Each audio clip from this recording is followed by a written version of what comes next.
Meine Damen und Herren, ich freue mich sehr und begrüße Sie alle sehr herzlich für unsere Böhlig-Vorlesung, für die wir einen hochqualifizierten Gast gewinnen konnten, Herrn Professor Kevork Bardakjian, Professor Kevork Bardakjian, der Manukyan Lehrstuhl für modern armenische Sprache und Literatur an der Universität von Michigan in Ann Arbor. Seit 30 Jahren schon haben Sie den Lehrstuhl dort inne für moderne armenische Literatur. Sie sind in Beirut geboren, in Armenien zur Schule gegangen, haben Studien dort durchgeführt. Ich habe auch gesehen, dass Sie in Damaskus ein Jahr lang studiert haben. Sie haben 1979 an der Harvard University Ihren PhD abgeschlossen, bis 1974 dort studiert gehabt. PhD in Oxford. In Oxford und dann an Harvard haben Sie unterrichtet. Teaching, right. Sie haben Sprachen unterrichtet, Sie haben zur Kultur, zur Politik, zur Literatur verschiedene Kurse an der Harvard-Universität gegeben. Und seit, wenn ich es richtig gesehen habe, seit 30 Jahren etwa sind Sie in Michigan. Sie sind ein ausgesprochener Kenner der modernen armenischen Literatur, haben zu Kevork Bardakjian eine Monographie veröffentlicht, haben Lehrbücher zur westarmenischen und ostarmenischen Sprache veröffentlicht, mit Thomson zusammengearbeitet.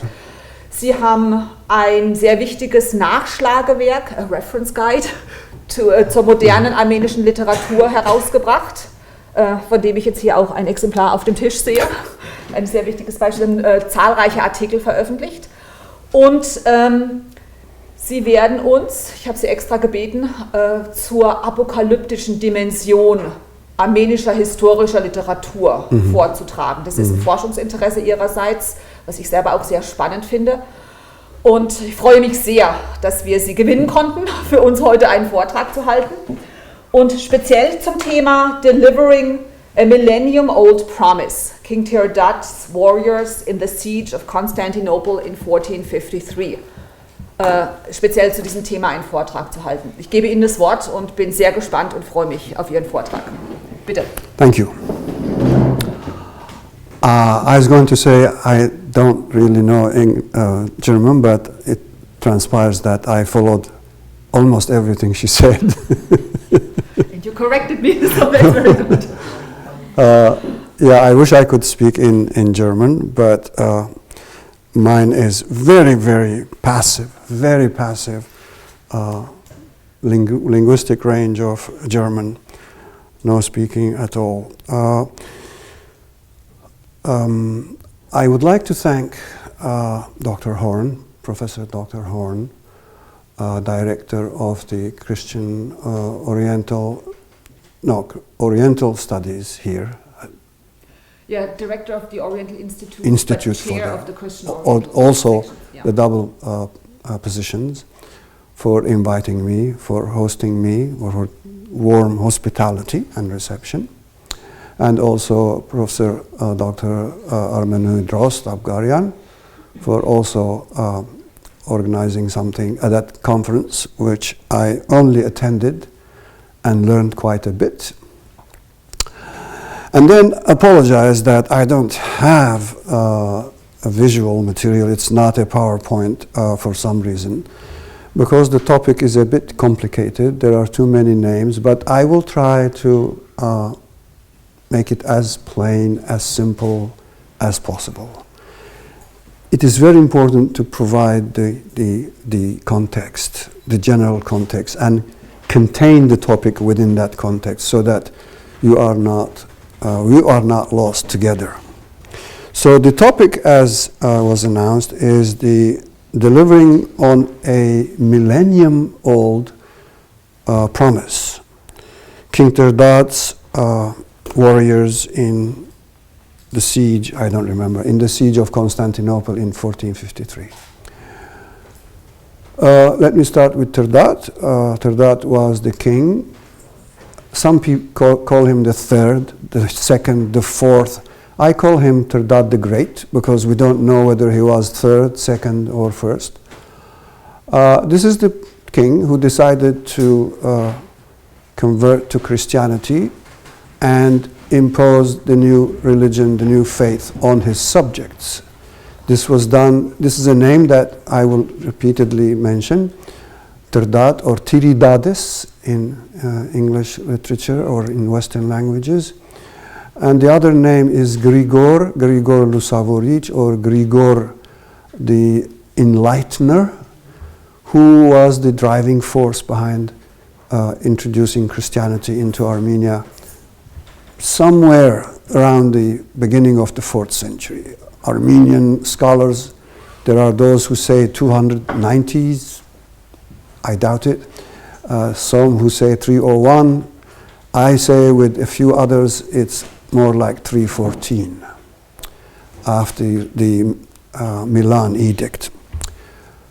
So these are the two names that will be recurring. And my topic for today is part of a larger long-term project about Armenian apocalyptic trends from about the 12th to the 17th centuries. This is the last phase of an old tradition. So there has been two major streams of apocalyptic literature in Armenian tradition. One is, so to speak, native, local, Armenian specific. I will discuss that. That's the background I will talk to you about. And the other is the general Christian apocalyptic tradition, which is, doesn't start, it should start actually with the book of Revelation of St. John. But of course Daniel and others come into the picture. I'm not going to complicate it. I'll keep it at that. But to speak of Revelation, I will not really discuss it, except that the book of Revelation is not part of the Armenian Bible before the 12th century. We, of course, the Armenians converted in, let's say, early 4th century, and the Bible was translated, at first from Syriac and then revised on Greek, the original. But the revelation is not there in the, only in a few Bibles. It is after the 12th century, after the translation and adaptation of actually Andreas of Caesarea's Apocalypse, that the book of Revelation begins to appear in Armenian tradition, in Armenian Bibles. Usually, but not always, at the end of the New Testament. So we'll leave that alone. We'll move to the second stream, that is the Armenian tradition. These two traditions, later on, around the 12th century, when Armenia, the Armenians going through a turbulent phase in Cilicia. You'll probably know that the Armenians, due to new Byzantine policy after the reconquest, around the 10th century, were made to leave, to go west, either voluntarily or forcibly or some diplomatic ways.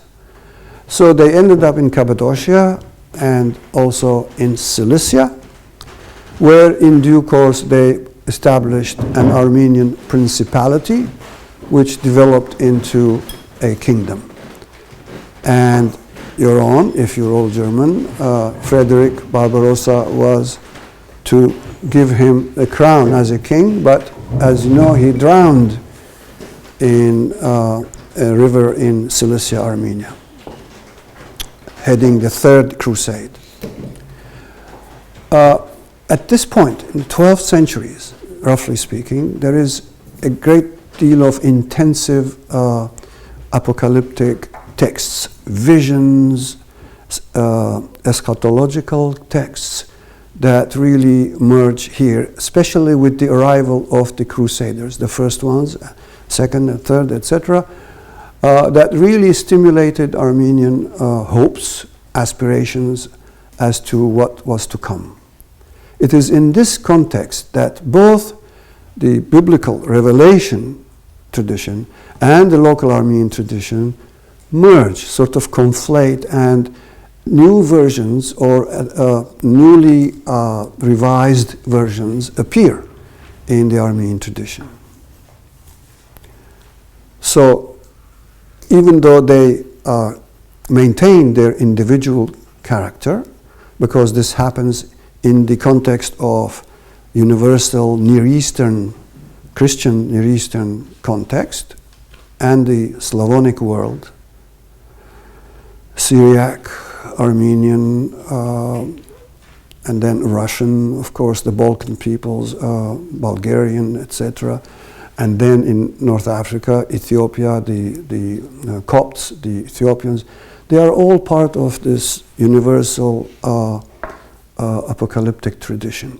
And the Armenians are also there, even though they maintain that, not the Armenians, but everybody maintain their own individual characteristics quite visibly. Now that we have created some kind of a context, I hope this is clear, but I'd be happy to answer questions later if I don't lose track of time and go overboard, right? We'll make sure it'll be. You will cut me short, right? Yeah, sure. How did I end up studying this topic? This arose with my study of the founding of the Armenian Patriarchate of Constantinople.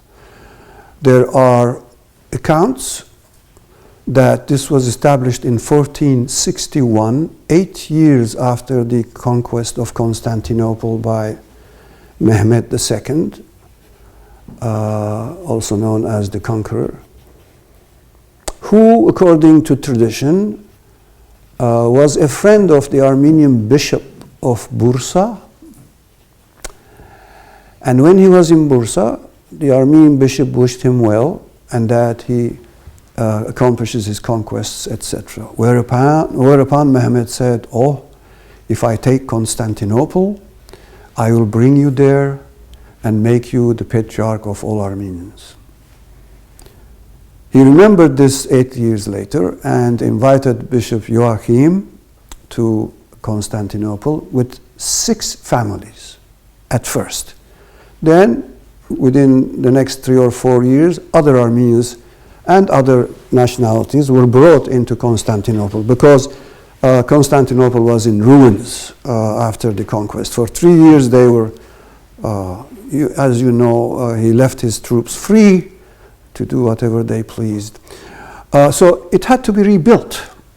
It had to be restored to its former position of city of light, city of great economy and politics. So he brought in population. Now this is called a patriarchate much later because no contemporary source, Armenian or non-Armenian, there is no information whatsoever that says that in this year the Armenian Patriarchate was established. The first mention is later by a Mkhitarist Armenian historian, Mikhail Chamchian, who brings this information that this was established in 1461. He was made Patriarch of Armenians of Rumelia, the Balkans roughly speaking, and the Asiatic part. For sources, he says colophons, sources, but he doesn't name them, so we don't know, and we haven't been able to find out what it is. Now, he's a trustworthy historian, I'm not questioning that, but we don't know. I mean, in order for us to believe this story, we have to see who said what, but there are no. So I started looking into this. How is it that a patriarchate that was established in, let's say, 1461, but I now believe that it was like 1456, because of a map that was prepared towards the end of the 17th century, 1690s, where it says Archbishopric of Constantinople, 1456. And this makes sense because in that year or the year before, Mehmed forced Turkish and Armenian people working in the silk business to come to Constantinople. They didn't want to come, but he forced them. That's a different story. That would take me back to Istanbul now if I were to go that track. So let's stick to our story. I was looking into this. The main important thing was, how is it that this was called patriarchate? I didn't care about the name because patriarchate, the bishop may have called himself a patriarch. But I looked at his jurisdiction, his power, the geographic area that he controlled.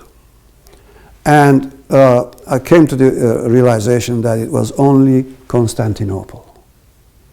Not even Pera across the Golden Horn, not even Scutari across in Asia. He had no power there. So my contention is that this was a bishopric, maybe a vicariate, for 6 people, for 6 families, which developed into, yes, indeed, it developed into a universal patriarchate for the Armenians of the Ottoman Empire, from one end in the borders of Iran in eastern Armenia, all the way sometimes to the gates of Vienna, and all the way down to Egypt and the Crimea, Eastern Europe. How did this happen? I was interested in this, and I was looking at sources. Not to leave this aside, I think there were 2 major factors. One was the perennial battles that the Armenians and the Greeks and later Latins fought over the control of the Holy Land. The Armenians, the Greeks, the order is Greeks, Armenians, and Latins, are the custodians, the only custodians of the holy places. Those of you who have been to Jerusalem or know the history, there is the Armenian quarter there, the Jewish quarter, the Muslim quarter, the Arab quarter, etc. But they always fought. There were problems.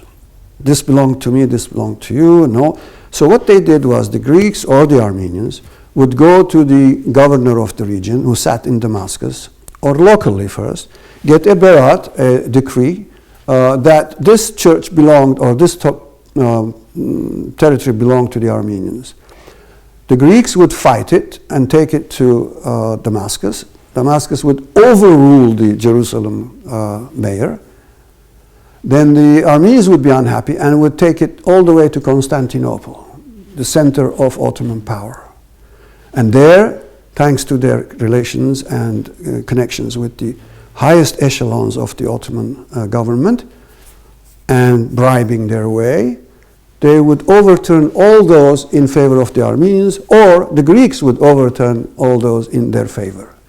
This was going on. Now, if you follow around Easter, they still fight. They really have violent fights about the fire. So that's one. The second one is that as the Ottoman Empire expanded east, especially east, where the Armenian population was, because in 1453 there was no Armenian community under Mehmed II's control. No Armenian community. So what patriarch for the Armenians of the entire Ottoman Empire? The empire did not go beyond a certain, what we call Western Asia Minor. So, but as they expanded, went all the way to Crimea, etc., you remember this history, Armenian communities that had emerged after the 10th century gradually were absorbed by the patriarchate. So thanks to these 2, it emerged as eventually, but the story doesn't end here. So as I was emerged as a universal patriarchate, at the turn of the 18th century, 1720s, it was finally a patriarchate. Now, this is not what the theme that I would like to talk to you about, but this is the background again. And as I was looking at these for sources to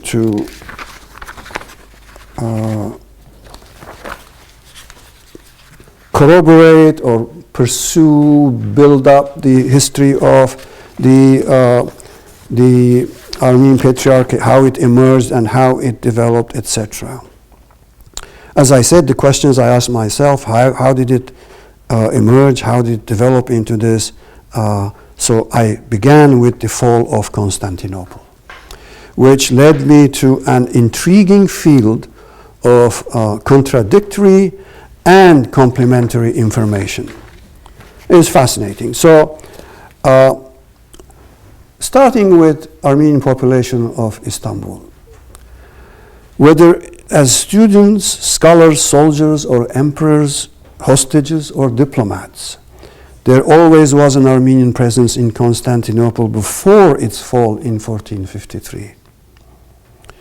Despite long-standing religious intolerance and political antagonism between Byzantium and Armenia, the Armenians always held Constantine's city in high esteem. As a luminous center of learning and wisdom, they venerated Constantinople. It is not at all surprising then that some Armenian authors should mourn with alarm and profound sense of irretrievable loss the fall of what they call the mother of cities to what they call the evil king Mehmed II. Abraham Anguratsi and Arakel Barishetsi, two contemporary writers, dedicated elegies, and a little later Eremia Kömürcan, 17th century author, wept over its loss in 42 stanzas in his rhymed 400-year history of Ottoman sultans. He wrote 400 years of history of the Ottoman sultans, and in there he has 42 stanzas about the loss of Constantinople. He literally weeps on it.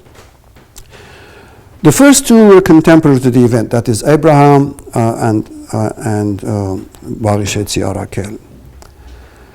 And most Armenian scholars believe that Abraham's was also an eyewitness account of the fall, that he was inside the city. I would like to argue, I don't believe he was, but the outstanding people like Berberian and Anasian, they all, these are outstanding scholars, maintain that he was an eyewitness account. His was an eyewitness account. And there is certainly much to be said for this assertion. He may well have been inside the walls during the siege, as these people have maintained, but without bothering about proof. They're not telling us why they think that he was there.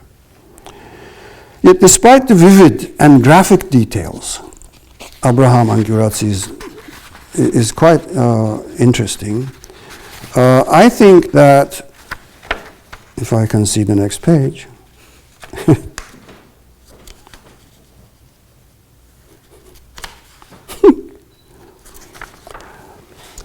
Abraham provided with credible authenticity in an impressive, often persuasive and compelling fashion. The evidence remains inconclusive. If you are inside a city that is under siege and you're describing how it was destroyed, you can perhaps tell us that I was at this point and I saw this. You speak in the first person that I saw this, this is what happened, and it's not there. I also have other secondary evidence that I would not like to go into, having to do with the verbs to go and to come. To go from the speaker's point to point B, to come from point B to the speakers, and then movement between B and C. What are the verbs that they use? And he's talking, Abraham, in his text about what they brought, and the verb he's using, etc., I could demonstrate that he was not there. But it is in my favor to believe the assertion that he was, because, as we shall see later, he does not speak about what we will discuss. Here are the key stanzas. I, Abraham, abundant with sin, composed this lament with great grief, because Constantinople I've seen in its days of prosperity. I have seen in its days of prosperity, not in this ruinous state or how it was. For 3 months I sojourned there, and before the sacred relics prayed in Constantinople. There were so many relics. The garment of Christ I saw yonder many times with mine own eyes. But this is about times past. He's not talking about this present situation. So, with all due respect, I will dismiss him as an eyewitness, but I will accept him to prove my point that later on I will elaborate on. The other source, Arakel Barishetsi, Baresh being the Armenian for bitless, his poem is not a description of the conquest of Constantinople. It is rather an elegy, and at the same time a eulogy occasioned by its fall, and a fervent expression of the hope of the author for the renewal and deliverance of both Constantinople and Armenia by the Franks. Now, this is a name we should remember also, the Franks. We're talking about the Crusader. Echoing a prophecy, the author believed that they would come in vast numbers to retake Constantinople and Jerusalem. He's talking about a prophecy. And liberate Armenia from the infidel pagans. For the legend held that when King Trdat and Saint Gregory the Illuminator, founders of Christian Armenia, went to Rome, supposedly they went to Rome, accompanied by 70,000 Armenians, and this figure and many other figures vary, so I'm just repeating what happens in this particular text. It goes down to 200 to 400 and so on, so it varies.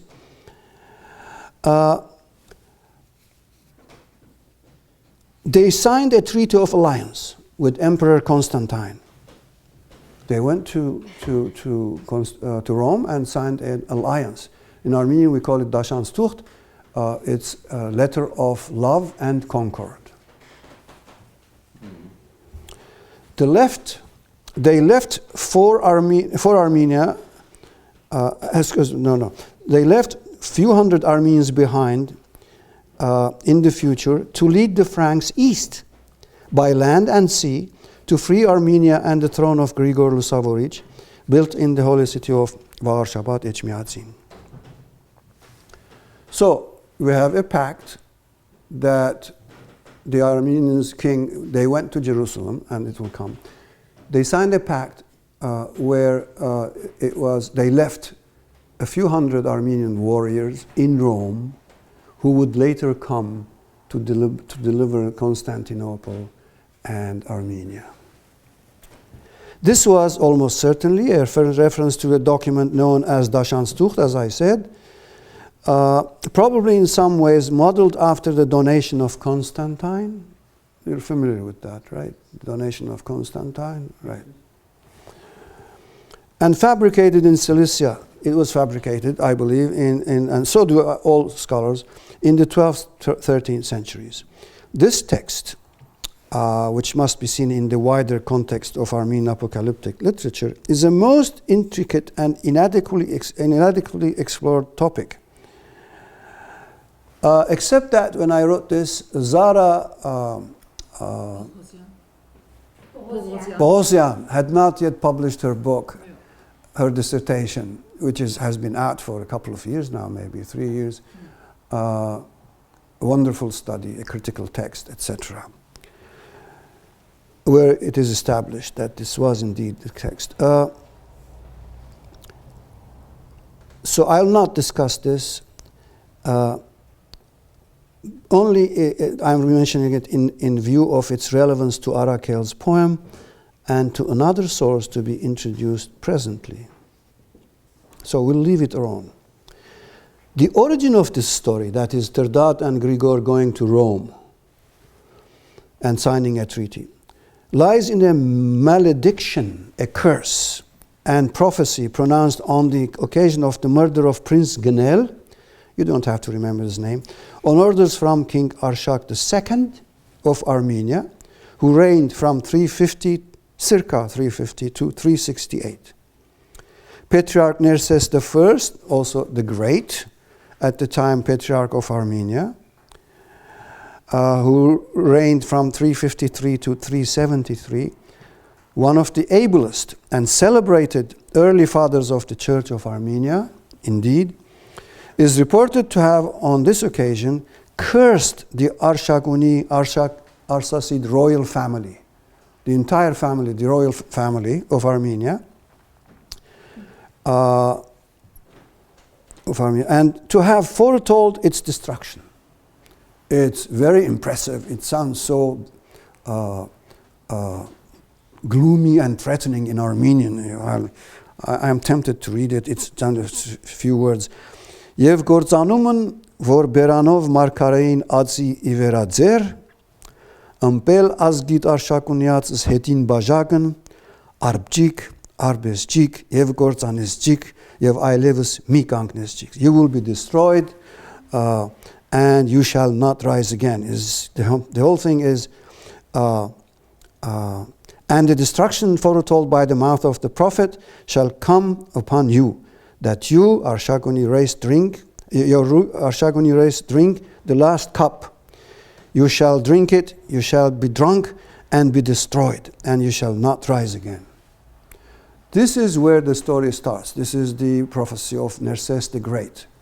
And we will have another prophecy by his son, Sahak Partev, but we will talk about that when time comes.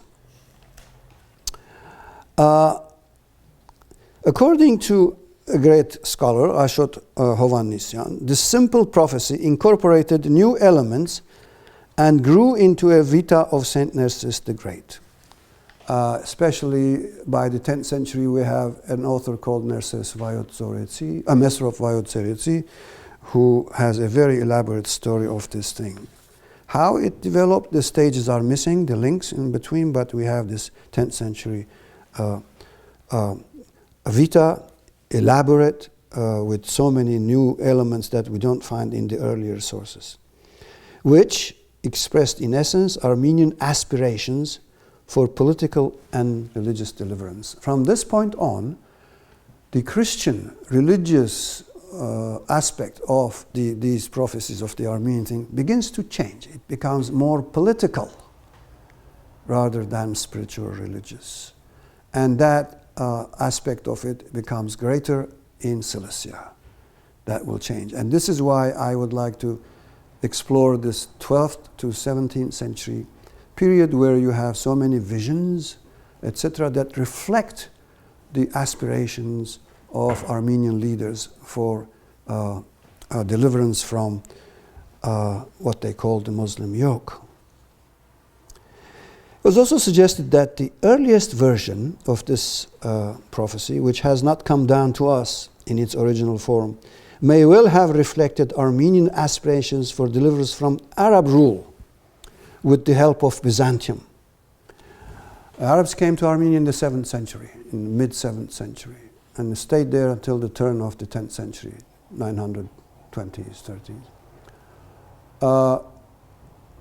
And as we shall see later, the Armenians were echoing another document, Pseudo-Methodius, that we'll talk about. And it is believed that this one was initially anti-Arab. But following the arrival of the Crusaders in the region, the Franks replaced Byzantium.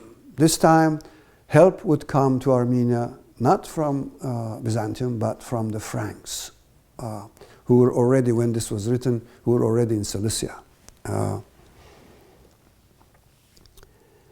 A subsequent version spoke of yet new violators of Armenia, from whose oppression the Armenians and Jerusalem would be delivered by the nation of the Aryan Romans, who were known as Ormans, that is to say, Aramans.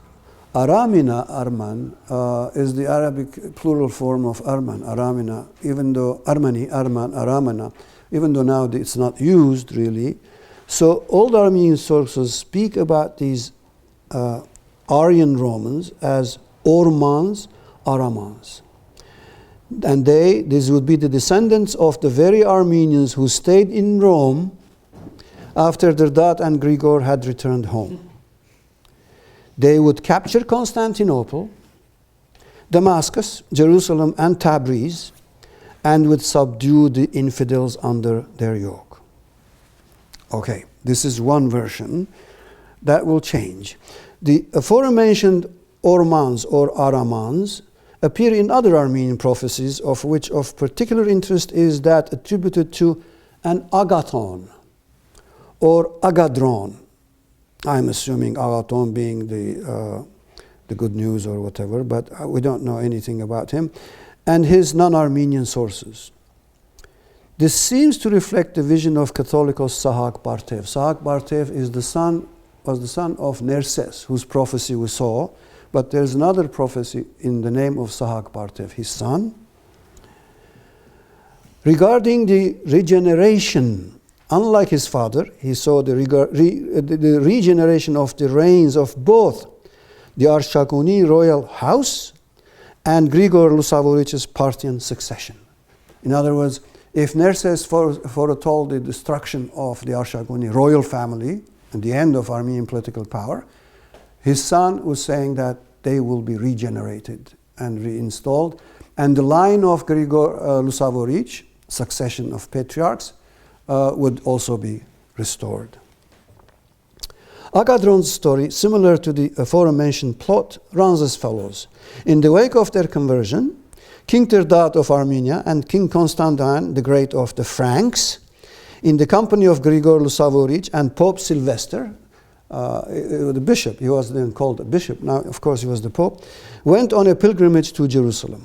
Here Constantine built the Holy Sepulchre, and Trdat the Nativity in Bethlehem. Then they returned to Rome in the company of 64,000 Armenian troops, of whom Constantine retained 200 before his guests returned home. 200 only. It was from among the descendants of these 200 Ormans, Aramans, and now please, may I have your attentions, or sometimes Alamans, and in some non-Armenian sources as Armens, that a new Constantine would rise to deliver the world and the Armenians from the infidels. Now, I will not comment on Alamans now yet, but maybe later. This and other late versions amended, complemented, or conflated our earlier recensions or incorporated elements from similar messianic texts in neighboring traditions to accommodate new and changing realities in the course of actual Armenian realities. Of such messianic texts, the Apocalypse of Pseudo-Methodius. This is a Syriac text written in the 7th century, believed until 1930s or so have been written in Greek, but in 1931, I believe, someone proved that this was written in Syriac. Sometimes it's attributed to, in Greek version, to Methodius of Patara and so on. They're the same people. But there is this famous Pseudo-Methodius, his Apocalypse, stands out with its considerable impact on Armenian eschatological prophecies. It was translated into Armenian in the 8th century by Stepanos Sinetsi, and as Ashot Hovhannisyan suggested, echoed Pseudo-Methodius's anti-Arab prophecies. The text was also rendered into Greek, Latin, and Old Slavonic, and had a profound impact on these and other apocalyptic traditions, which, like Armenians, like Armenian, went through various stages of adaptation and conflation at the same time as they underwent mutual influences. Now, it is with this background in mind that I now turn to an intriguing account regarding hundreds of Armenian warriors who, side by side with other non-Greek elements, reportedly shed their blood for Constantinople in 1433. I first encountered this in Nicolae Iorga's, a Romanian scholar who published it in the Bulletin of the Academy of Sciences of Romania. I'll say it in French. Do I need to translate it? Do I need to? No. Oh, okay. It's titled Une source négligée de la prise de Constantinople, which he published in 1927 in the original Romanian and Russian versions, with a French translation. The first part dealt with the origins of Constantinople. There are two parts to the story, which they call it Tsargrad, and the second with its capture. According to the anonymous chronicler, on two different occasions during the siege of Constantinople by Mehmed II, the bodies of Armenian warriors killed fighting against the Turks were interred. Two occasions, I'll quote them. L'empereur ordonna de ramasser les morts et de les enterrer. Il y avait en fait de grands boyards grecs, 1750 morts, et parmi les Allemands et les Arméniens jusqu'à 700 hommes. Here we're encountering the Alamans again in the Romanian version. On the second occasion, a few days later, again in Constantinople, l'empereur ordonna d'enterrer les soldats chrétiens morts et de rassembler les morts des Arméniens et des autres nations étrangères. 5700 hommes. Now, we're talking not just about a handful of Armenians, we're talking about hundreds, perhaps even 1,000, who knows. And we're talking Armenians mentioned in conjunction with Germans and Franks. Okay, let's see what is happening here. For the Germans, in the French texts, Romanian has neamti. But the corresponding Slavonic form is friag, which I believe, and many Russian friends who are familiar with this as Franks. Iorga had no comment on the sudden and hitherto unattested appearance of the Armenes, nor did the publishers of recent edition of Slavonic text with an English translation, which correctly rendered Friag as Franks. So what do we make of this now, of this record, especially in view of the fact that there were no or only a small number of Armenians in the city at the time? We just discussed Abraham, Anguratsi, Barishetsi. They're not talking about Armenians. Abraham is not telling us that I was there and saw Armenians fighting against the Turks and getting killed and then buried. He doesn't tell us about that. Either that he was not eyewitness, or that there were no Armenians. And I think the second is true. Both of them. There was not a witness, and there were no Armenians fighting in there.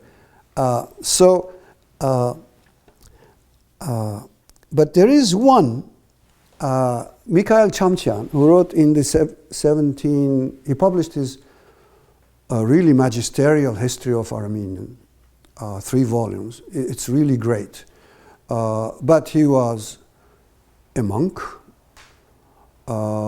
and a very patriotic monk who fashioned his own history of Armenia, both as a monk. I mean, he starts with the creation. There's nothing, the Armenians start there, etc.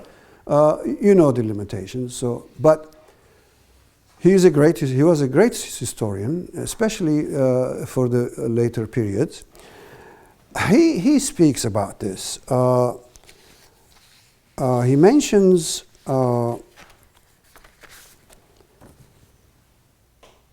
speaking of the defenders of Constantinople under siege, Chamchian, in a somewhat poorly structured sentence. His Armenian is very good, but in this case, it's so poorly structured. He lists the fighters in the city: 5,000 Greek warriors, 3,000 Genoese, which is not really right, and etc. And he added, I'm quoting him now, there were also Armenians, not few in number, who lived in Galatia. Now, Galatia is Pera, the European section across from the Golden Horn. It's not part of the city that Mehmed II laid siege to. You remember that it's a different thing. That's it. And then later he says, they turned to prayers for solace. They were not fighting. They were praying in Galata for some kind of assistance too. So it is very difficult. His sentence is so poorly constructed that it is difficult to say whether he's talking about those who were in Galata or in Constantinople. And there may have been, I'm sure there were Armenians in Constantinople during the siege, but not warriors who were openly fighting against the Turks. And there was a very large, prosperous community in Galata. The Genoese, they were working with the Genoese in Galata, and many of them had come from Kaffa, from the Crimea, and they were collaborating with the Genoese, who at night helped the Greeks. During the day, they helped the Turks during the siege. I don't think the Armenians would have done that for fear and etc. They were traders, most of them, and traders value their lives, really, not just the money. So we will stick to our theory that there were no Armenian warriors there. I hope I'm beginning to convince you. The affinities may not immediately be obvious, returning to the story, but there are grounds to claim that Armenian participation in the defense of Constantinople echoed apocalyptic traditions rather than historical truth. In the brief discussion above of the Agathon version, the restoration of the Arsacid dynasty of Armenia and Grigorul Savoric's Parthian succession were identified as its central motif. Ashot Hovhannisyan suggested that such anticipation was in circulation by early 8th century, and that going beyond the immediate Armenian scene, it acquired some significance and was echoed in Byzantine historiography of the Macedonian, often called the Armenian dynasty of Byzantium, and found manifestation in the putative Armenian Arsacid origin of Emperor Basil I. Basil, the 9th century Byzantine emperor, claimed Armenian origins, and he claimed that he descended from the Arshagunis. This is a famous story. There is quite a large body of literature on it. At this period, the 9th to the 11th centuries, numerous Armenian nobles and soldiers distinguished themselves as brilliant military leaders and even as emperors. There are quite a few emperors of Armenian origin who forged Byzantine military victories, especially over the declining Arab Caliphate. This is important to remember and have as background. All these men were Armens in origin, or Armans, or Aramans, or Alamans, all of which, according to Hovhannisyan, were corrupt forms of Armen. I'm not sure about that, but I'm continue quote. The Roman, i.e. originally Byzantine, later Frank armies that would liberate Armenia, Jerusalem, Constantinople, etc., were the descendants of these Armens, Armans, Aramans, Alamans. Although these accounts do not uncover the underground routes through which the Slavonic chronicler led to the Armenian warriors inside the walls of Constantinople, they remain the most likely source or the context for the flight of his imagination. For with the sole exception of this Slavonic legend, no contemporary or late record, whatever, whether Armenian or non-Armenian, has borne witness to the episode. What there is incomplete this study because I have not been able to bring down to earth the sources that really gave rise to this. Now, I did not speak about the Slavonic version. I can tell you in a few words about it.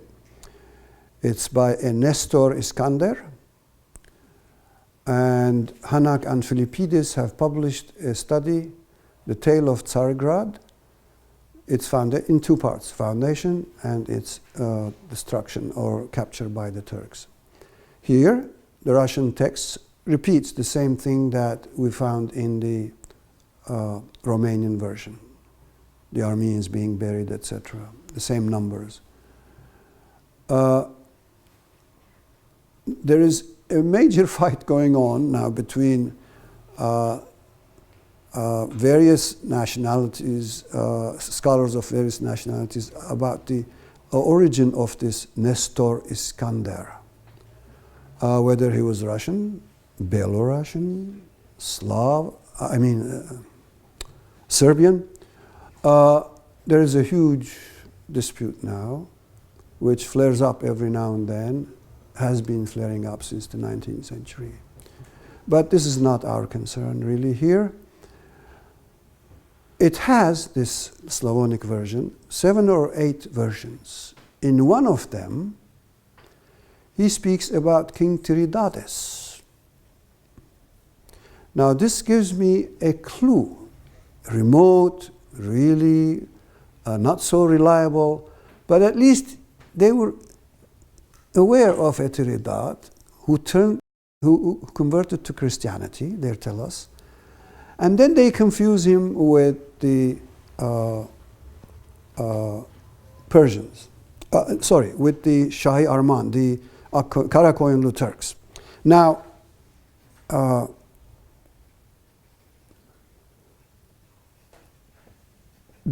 whether he was, because the publishers tell us that Nestor Iskander was from southern Russia somewhere, they're not sure.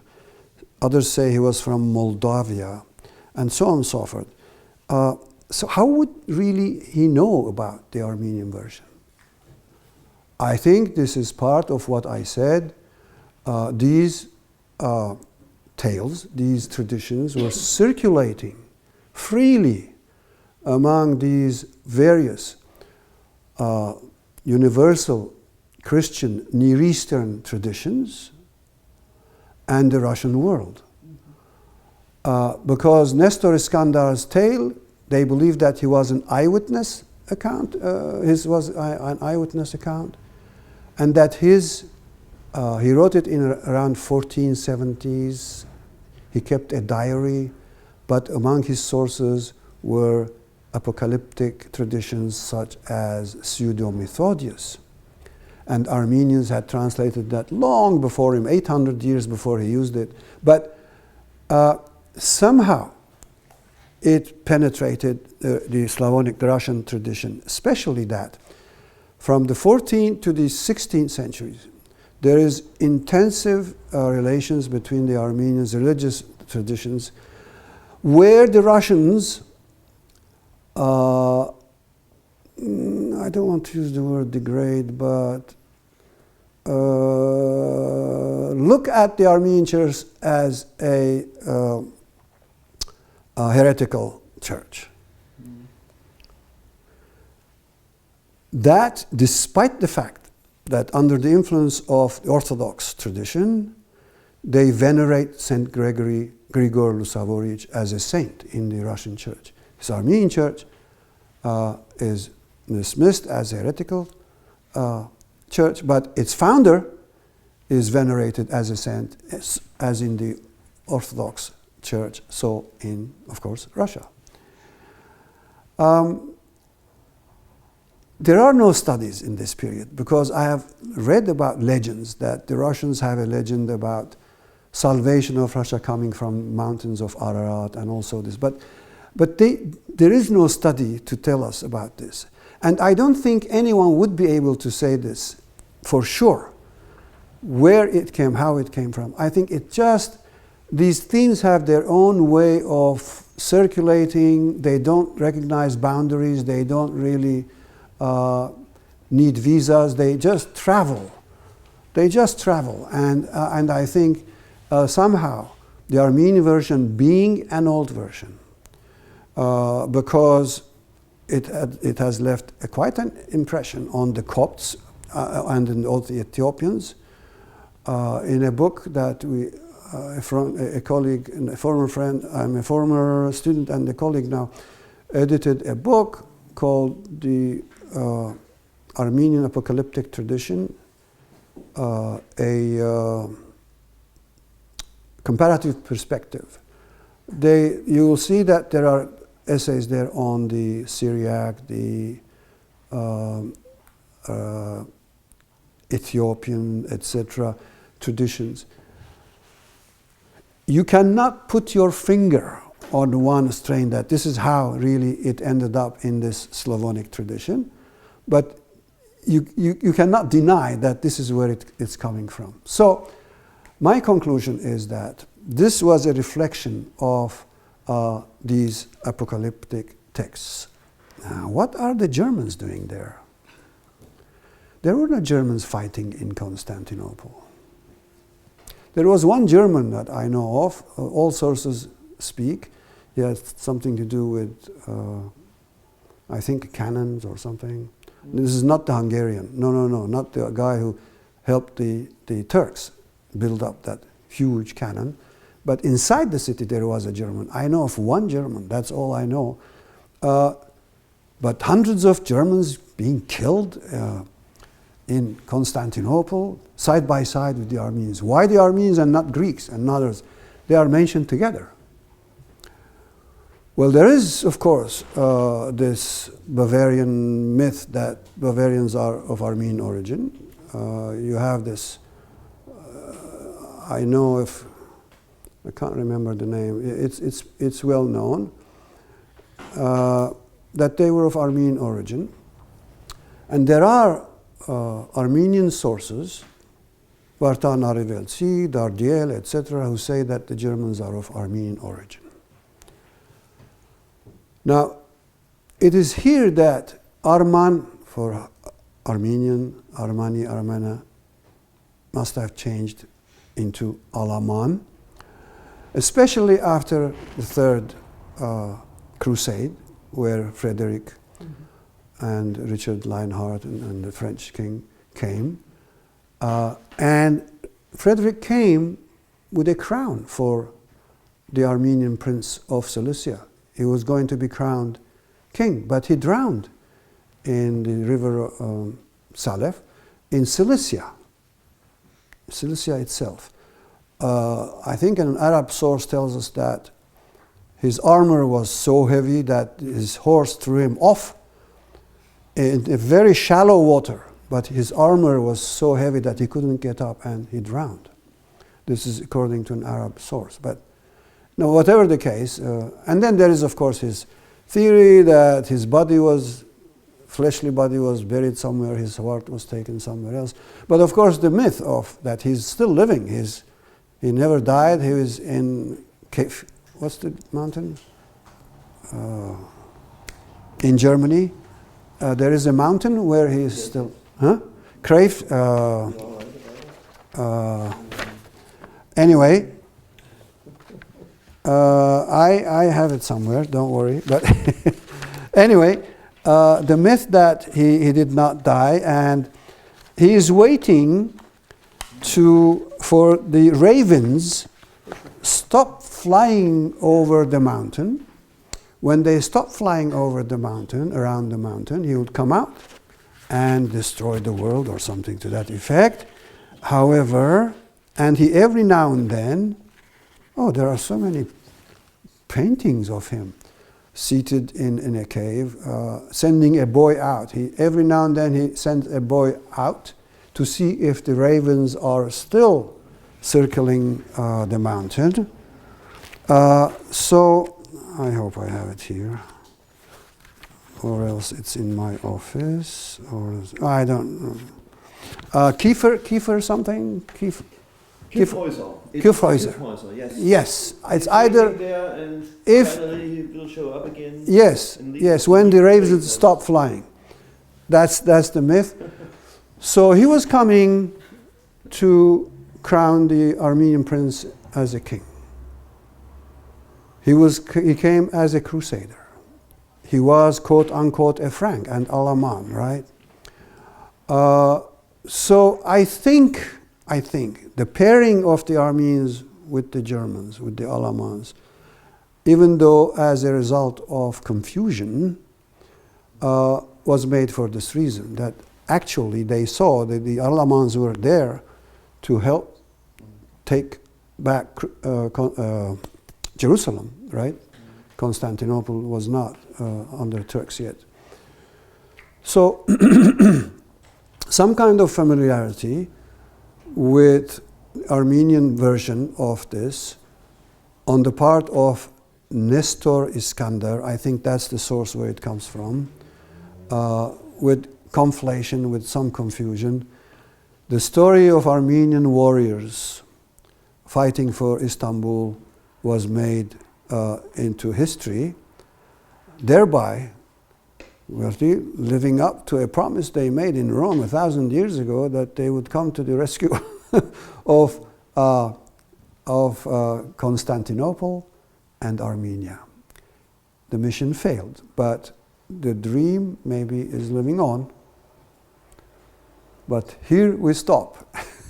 This is all I have to say. And I'd be very happy to answer questions if you have any. Thank you. Thank you. Thank you. Yes, sir.